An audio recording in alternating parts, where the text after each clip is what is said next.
악하고 악한 이 시대는 죄가 죄인 줄 모르고 또 자기 소견에 옳은 대로 살아가는 시대입니다.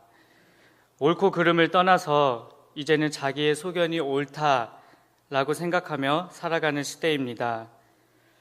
이러한 시대를 살아가는 우리에게 하나님은 예레미야 말씀을 통해 죄에 빠진 인간의 모습을 낱낱이 보여주시며 이들을 반면교사 삼아 살아갈 것을 말씀해 주십니다. 그래서 우리는 예레미야를 묵상할 때 이것을 역으로 생각하여 바라보면 되는 것입니다. 이렇게 하면 하나님이 탄식하시고 진노하시지만 그 반대로 살아갔을 때 하나님이 기뻐하시고 하나님 마음에 합한 삶을 살아갈 수 있겠구나 하는 것입니다. 그러한 마음을 가지고 오늘 말씀을 함께 살펴보도록 하겠습니다. 예레미야 전체에 걸쳐서 이스라엘 백성들이 지은 가장 큰 죄는 하나님을 떠난 것입니다. 그것이 하나님이 말씀하시는 이스라엘 백성들의 가장 큰 죄입니다. 오늘 우리가 읽은 8장에서 하나님이 말씀하시는 죄도 이스라엘 백성들이 하나님을 떠난 것입니다. 더 자세히 들어가면 죄를 지은 백성들이 돌아오려고 하지 않는다라는 것입니다. 오늘 말씀 속에서 이스라엘 백성들이 지었던 몇 가지 죄를 살펴보고 그 죄를 반면교사 삼아 하나님께로 돌아가는 시간이 되시길 바랍니다. 먼저 첫 번째는 죄를 지어 넘어졌는데 회개함으로 일어나지 않은 죄입니다. 4절에서 6절 말씀을 보면 너는 또 그들에게 말하기를 여호와의 말씀에 사람이 엎드러지면 어찌 일어나지 아니하겠으며 사람이 떠나갔으면 어찌 돌아오지 아니하겠느냐. 이 예루살렘 백성이 항상 나를 떠나 물러감은 어찌함이냐. 그들이 거짓을 고집하고 돌아오기를 거절하도다. 내가 귀를 기울여 들은즉 그들이 정직을 말하지 아니하며 그들의 악을 뉘우쳐서 내가 행한 것이 무엇인가 말하는 자가 없고 전쟁터로 향하여 달리는 말같이 각각 그 길로 행하도다. 하나님은 말씀하십니다. 정상적인 사람은 넘어지면 다시 일어나고 엎드려지면 다시 일어나는데 이스라엘 백성들은 그렇게 하지 않는다라고 말씀하십니다. 우리는 살다 보면 넘어질 수 있습니다. 엎드러질 수도 있고 죄를 지을 수도 있습니다. 인간은 죄로부터 자유로울 수 없기 때문에 죄를 짓고 넘어질 수 있습니다. 오늘 하나님이 말씀하시는 중요한 메시지는 죄를 지어 넘어질 수도 있으나 회개함으로 다시 일어나라고 말씀하시는 것입니다.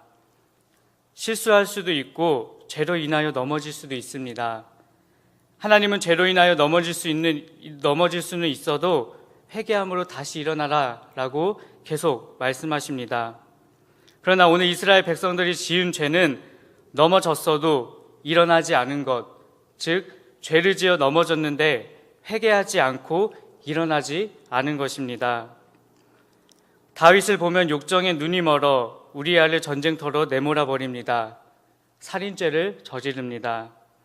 또 그의 아내 바세바와 불륜을 저질렀습니다. 끔찍한 죄를 저질렀습니다. 그러나 하나님은 다윗을 통하여 다시 큰 은혜를 부어주십니다. 무엇이 하나님의 마음을 움직였습니까? 바로 회개입니다. 죄를 지은 인간이 하나님께 나아갈 수 있는 통로는 회개입니다. 다윗은 자신의 죄에 대한 철저한 회개가 있었습니다. 하나님은 나약한 인간이 죄를 지을 것을 아십니다. 이 땅을 살아가는 우리가 죄로 인하여 반드시 넘어질 것도 알고 계십니다.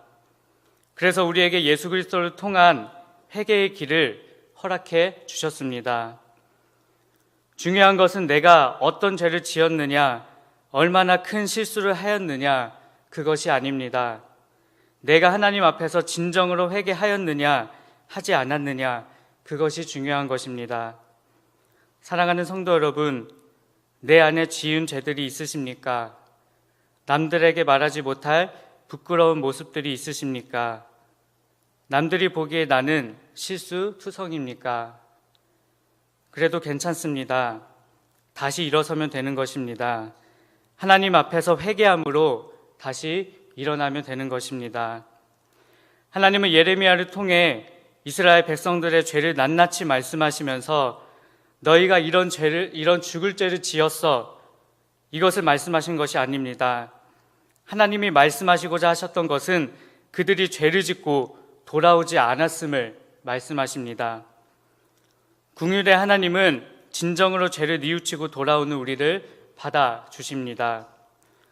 탕자가 돌아올 때 아버지는 미리 나와서 기다리셨습니다. 우리의 삶이 탕자와도 같지 않습니까? 이제는 내 관점이 아닌 탕부 하나님의 관점에서 내가 돌아오기만을 애타게 기다리시는 그 마음을 깨닫기를 바랍니다. 지금 내 안에 있는 죄의 모습 때문에 그 죄를 놓지 못해서 계속 엎드려 계십니까? 하나님은 말씀하고 계십니다. 회개함으로 다시 일어나라 라고 말씀하십니다. 다시 돌아오라고 말씀하십니다. 작은 죄라도 하나님 앞에서 회개함으로 돌아가시기를 바랍니다. 하나님은 우리를 마중 나와 기다리십니다. 오늘 하루도 하나님께 회개함으로 돌아가는 저와 여러분의 삶이 되시기를 바랍니다. 두 번째는 하나님이 정하신 질서와 법을 알지 못하는 죄입니다.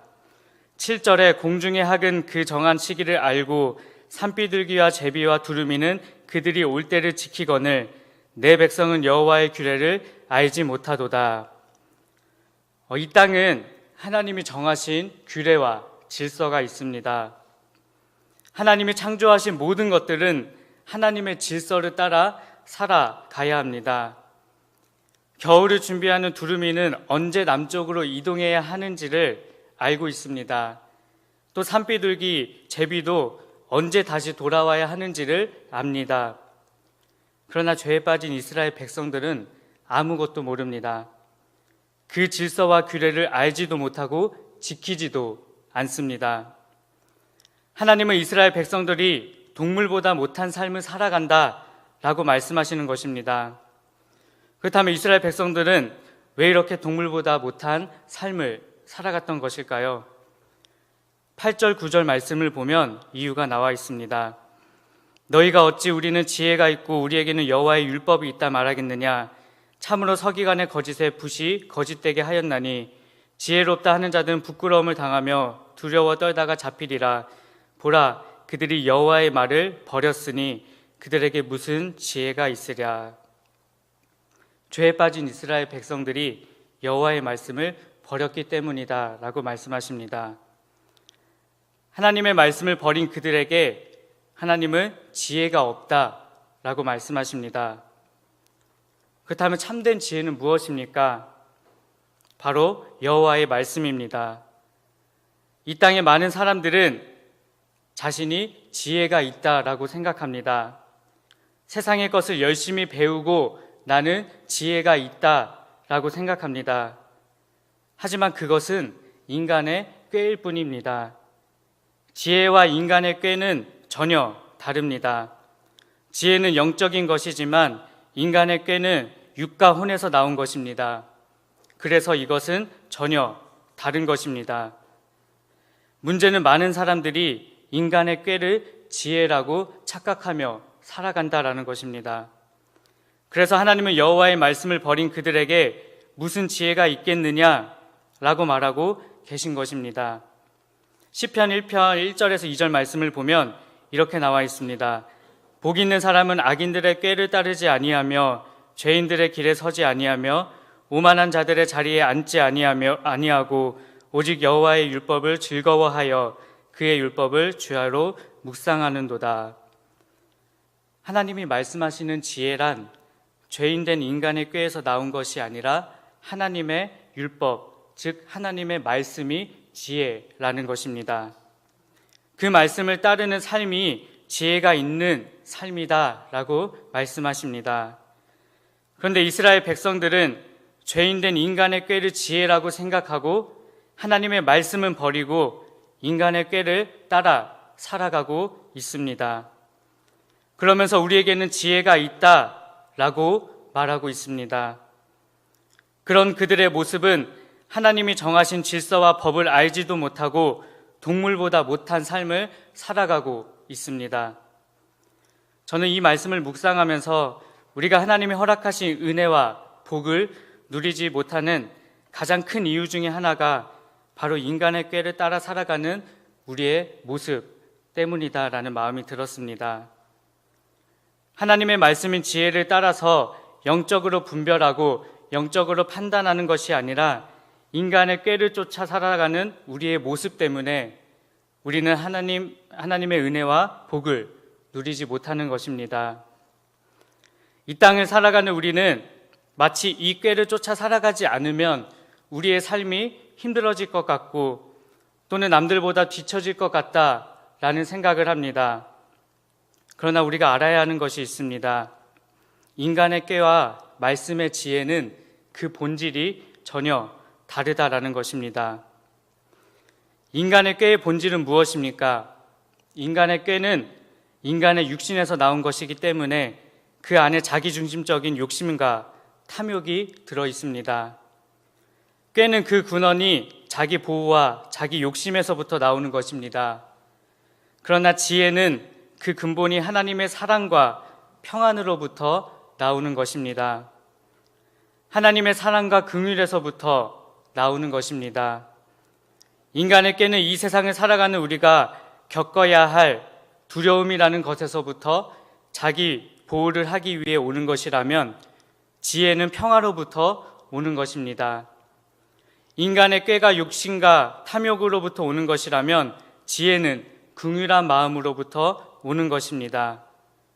이것을 정리하면 인간의 꾀는 욕심이고 자기중심적이고 지혜는 긍휼과 사랑이다라는 것입니다. 그 결과 인간의 꾀는 진노와 저주이고 지혜의 결과는 축복입니다. 사랑하는 성도 여러분, 하나님은 우리를 창조하실 때 하나님의 은혜와 사랑 안에서 가장 좋은 것들만 예비해 주셨고 또 우리에게 그것을 주시길 원하십니다.